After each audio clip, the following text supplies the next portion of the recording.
You didn't notice it happening. No announcement, no press release, no warning.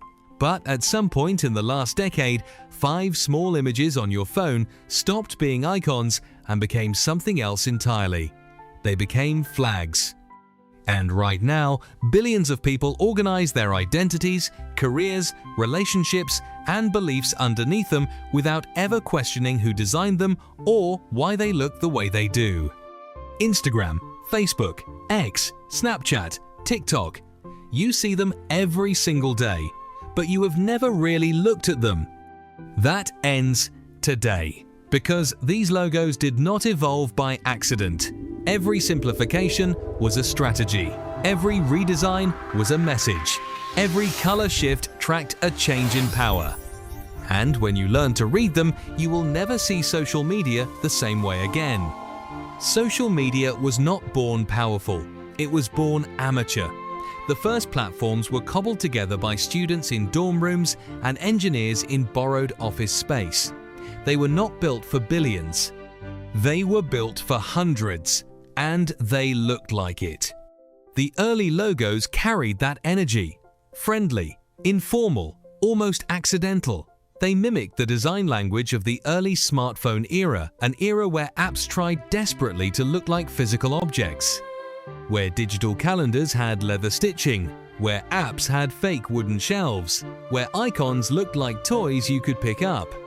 This philosophy had a name, skeuomorphism, and it dominated design from the late 2000s into the early 2010s until the entire industry snapped away from it in one collective pivot toward flatness. But here is what most people miss. The logos were not just following a design trend. They were telling you exactly what these platforms thought they were. A vintage camera told you, this is a photography app. A friendly bird told you, this is for casual conversation. A lowercase blue word mark told you, this is for college students. The logos were honest. They were small. They had no idea what they were about to become. Instagram's original logo was a near-perfect artifact of its moment.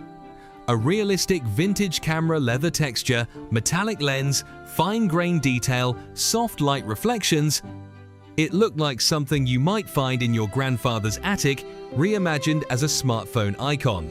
It was warm, it was tactile, it was nostalgic for an analog world that most of its users were too young to remember. And it worked because at launch, Instagram was exactly what it claimed to be, a camera app. But Instagram grew in ways no one anticipated. The filter culture exploded. Then influencer culture. Then brand partnerships, sponsored posts, stories, reels, shopping integrations. Entire careers worth hundreds of thousands of dollars per year materialized inside the app. Instagram stopped being a camera. It became the primary visual language of a generation. And a skeuomorphic camera icon, a relic of physical objects, could not represent that. In 2016, they replaced it. The reaction was immediate and brutal. Users called it ugly, generic, a downgrade. The design community tore it apart. But step back from the noise and look at what they actually built. A gradient that moved, a silhouette that communicated photography without being a photograph, a mark that scaled across every screen size, animated without distortion, and worked in context that didn't exist when the original logo was designed. The old logo was a beautiful object. The new logo was an infrastructure mark. When a platform stops being a product and becomes a platform, the logo must stop being decorative and become functional. Instagram did not abandon beauty. It redefined what beauty needed to do. Facebook's evolution is the one that most people overlook because it was designed to be overlooked. The original word mark felt like what it was, a college network. Soft letter forms, gentle spacing, a blue borrowed from the color, psychology of trust, and calm authority. It looked approachable, safe, friendly. It looked like a campus. But Facebook grew beyond every boundary that existed when it was designed. Beyond universities, beyond countries, beyond the concept of a social network entirely. Facebook became a login system for the internet, an advertising infrastructure that shapes what information billions of people consume, a company that owns WhatsApp and Instagram and holds more personal data than most governments. And throughout all of it, the logo barely changed. That is the strategy. Facebook did not need to shout about its transformation. Its dominance was already established. Loudly redesigning would invite scrutiny. It would signal instability. It would remind people of how much the company had changed and not always in the direction users trusted. So, instead, the wordmark quietly matured. Letterforms tightened.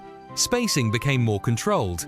The blue refined, each adjustment small enough to go unnoticed individually. Together, they moved the identity from friendly collegiate network to institutional permanence. The most powerful brands in the world often change the least visually because they understand something newer brands are still learning. When you're everywhere, you don't need to be loud. Now here is where things get genuinely strange. Twitter's logo may be the most emotionally loaded corporate symbol of the last decade. The original bird, small, rounded, upward angled, was a perfect embodiment of the platform's original promise. Short thoughts, sent fast, disappearing into the stream of conversation. The bird looked light because the idea was light, communication without friction, thought made public in an instant. That bird became one of the most recognized marks in modern design. It survived multiple refinements over the years, each version slightly cleaner, slightly more geometric, but always the bird. Always upward, always that specific sense of motion and lift. Then, in July 2023, the bird was killed in a single weekend, replaced overnight with a monochrome X, sharp, angular, stripped of warmth entirely. The reaction was unlike any rebrand in recent memory, not just criticism, but grief, genuine public grief, from users who had spent years building identities on the platform. The bird hadn't just been a logo, it had been a shared symbol, and that is precisely why it was replaced. The new X mark is not trying to preserve anything, it is trying to declare something. That this platform is no longer a conversation tool, that it is something broader, more aggressive, more deliberately undefined. Payments, AI, media, the ghost of an everything app vision. Whether that strategy succeeds or collapses is an open question, but the logo delivers its message without ambiguity. What was here before is gone. Something new is being built. Whether you trust it is your problem. Few logos in history have been this honest about their owner's intentions. Snapchat is the counter-argument to everything you've seen so far. While Instagram ripped out its visual DNA and rebuilt from scratch. While Facebook quietly aged into institutional sobriety. While Twitter committed brand arson in broad daylight. Snapchat barely moved. The ghost white silhouette, yellow background, black outline has existed in roughly the same form since 2011. And that consistency is not laziness, it is a specific kind of genius. Snapchat understood something early that other platforms discovered late. In an environment defined by infinite scrolling, algorithmic chaos, and constant visual noise recognizability is a superpower. The ghost was already optimized on day one. High contrast, simple geometry, bold outlines, a shape distinctive enough to be recognized in a 32x32 pixel thumbnail. While competitors were redesigning to achieve those properties, Snapchat had already locked them in. The brand's power came not from evolution, but from staying put while the world moved around it. The ghost became synonymous with something deeply specific: ephemerality, youth, private communication, a space that exists outside the permanent record. You cannot redesign that meaning out of a logo and replace it with something better. You can only protect it. Which is exactly what Snapchat did. TikTok is the only platform on this list that did not have to unlearn anything. It was not built on desktop. It was not adapted from a college network. It was not retrofitted for mobile after years of thinking in web layouts. TikTok was born inside the paradigm that broke every platform before it. Short video, vertical format, algorithm-first discovery, sound as a primary design element, and its logo reflects exactly that from the moment it launched. The marker stylized musical note, built with layered color offsets of cyan and red, does something that most static logos cannot do.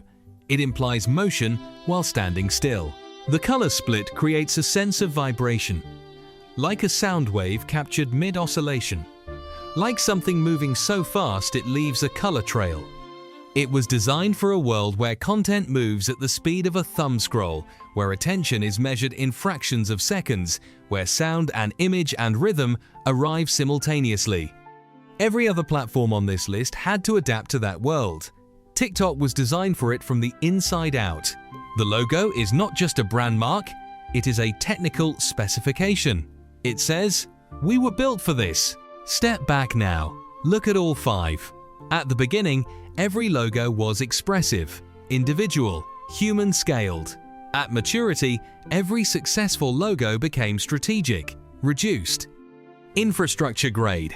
This is not a coincidence. This is the visual law of digital power. Small platforms experiment, dominant platforms refine. As influence expands, the edges sharpen, the palette narrows, the shapes reduce. Because at scale, clarity is authority. And authority demands consistency. But there is something even deeper happening beneath the surface. These logos crossed a threshold. They stopped being brand marks and became cultural symbols. An Instagram icon on a bio line does not say, "I use this app," it says, "I am a creator." A Facebook icon on a community group does not say, "We use this platform," it says, "We exist here permanently." An X icon on a profile does not say, "I post here," it says, "I have chosen a side." A Snapchat ghost in a contact name does not say, "Message me here," it says, "What I share with you disappears." A TikTok note on a creator page does not say, "Watch my videos," it says, "I participate in the algorithm." These are not graphics, they are declarations. People build identities inside them, careers inside them, communities inside them. Minimalism is not a style choice at this scale. It is the only design language that can carry that weight without collapsing. So what comes next? If the pattern holds, and it has held remarkably well across 2 decades, the direction is further reduction, not just visually. Conceptually, interfaces are moving toward voice, toward ambient computing, toward AI agents that act on your behalf without a screen involved at all. In those environments, a visual logo may be secondary to a sound signature, a tone, a haptic pattern, a name spoken aloud. The platforms that survive that transition will be the ones whose identity runs deep enough to operate across every channel, visible and invisible. And the ones that collapse will be the ones whose identity existed only as a surface. This is the brutal sorting mechanism of interface evolution. Social media began as connection. It became culture, then commerce. Now, whether we agree to it or not, infrastructure. And through every stage of that transformation, 5 logos shifted quietly in the corners of our screens. From leather cameras to gradient abstractions. From friendly birds to industrial geometry. From experimental type to controlled precision. Every simplification was a step toward power. Every redesign marked a before and after, not just for the brand, but for the internet itself. You did not notice it happening, but now you cannot unsee it. Because the logos were never just logos, they were always the blueprint.